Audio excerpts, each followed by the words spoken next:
I've just come to this new angle for the camera, because from the other point of view you can see the emitter. So I'm just going to generate a new camera here. So remember, control and click, and that will generate a camera from this point of view. So we've got our cam 2 there. So I'm just going to delete the other camera. Maybe I'll give this a better name. Let's call it render cam, for example. Okay, again, make sure that this is not turned on, otherwise when you move around it will follow you. And just double check that our render cam is the camera. There we go. See, so there we got camera 1, so we need to go ahead and make sure render cam is what we'll be using. Also, I want to take a look at our lights. So let's take a snapshot of that. That's our old camera angle. So snapshots there. I'm not sure if we've discussed them before, but it's just a picture of it's just saving your render as you're working through. It's a good way of comparing lights and shaders and camera angles, you know, as you go through. So let's hit render again, and we should see the new angle, the new point of view. There we go. Good. I just kind of wanted to get rid of this bit in the corner there. And let's see, we can take a look at rotating the light. Okay, so you have access to the transform of this HDR. So translating it isn't going to do anything really, but we can rotate it, which can have a bit of an effect. So I'm going to try, let me take another snapshot before I change that. There we go, so we've got the old camera angle, new camera angle, and then I'm just going to drop in these rotations. Okay, so we got some contrast, nice highlights along the top. Great, another snapshots of that. Now, first of all, let's take a look at the milk shader. So I'm going to jump into my matte, and milk I have, or the fluid, sorry, on the right. It's going to be milk, right? Yeah, we'll leave the name fluid, that's fine. And let's jump inside here, and let's see what we want to do with this. So obviously, you know, milk is kind of semi-transparent. So we're going to be using subsurface to achieve that.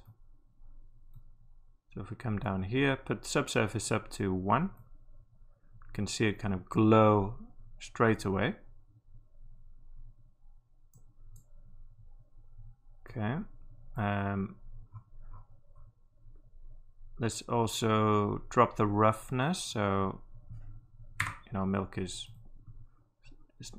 you know, we need to get these highlights, kind of nice sharp highlights. Maybe drop the index of refraction as well. You can find these values on the internet typically.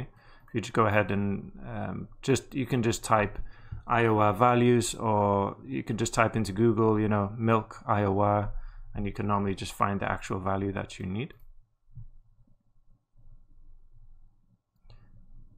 Cool. Okay, so we're getting somewhere now. You can start to see the light passing through from behind with milk.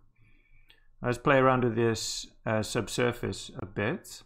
So, where are we? Yeah.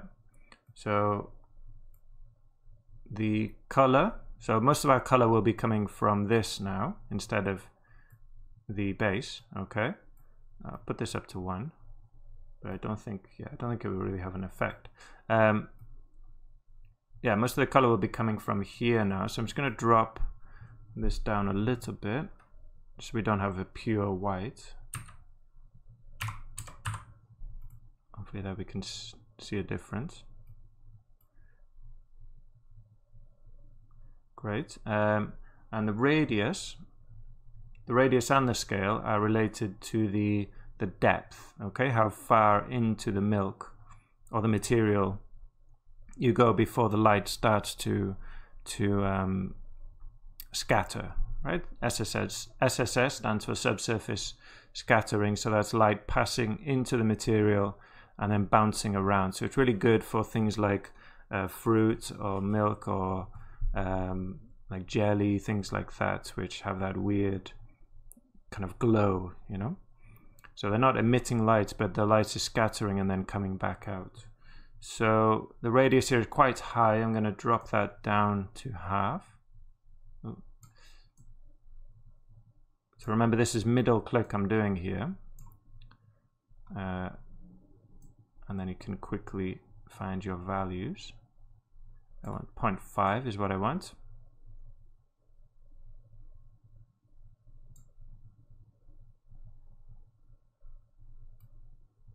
Okay, so there you can see it's pretty much like a plastic. Here we're getting more of a milky kind of thing. And then drop the scale is just like a multiplier on this. I'm going to drop it down even further. There we go. Cool. So it's kind of, you know, with this up to 1, I'll take a snapshot of this. It's almost like a, I don't know, milk mixed with water or something. There's too much light passing through. I'll take a snapshot of that. There, it doesn't matter that it hasn't finished, we get the idea. And then drop this down to 0.1. And now you can see, you can kind of highlight some parts which are not highlights, but identify the thickness of the mesh. You can see we get more light passing through here. Along the rim is showing us the rim as well.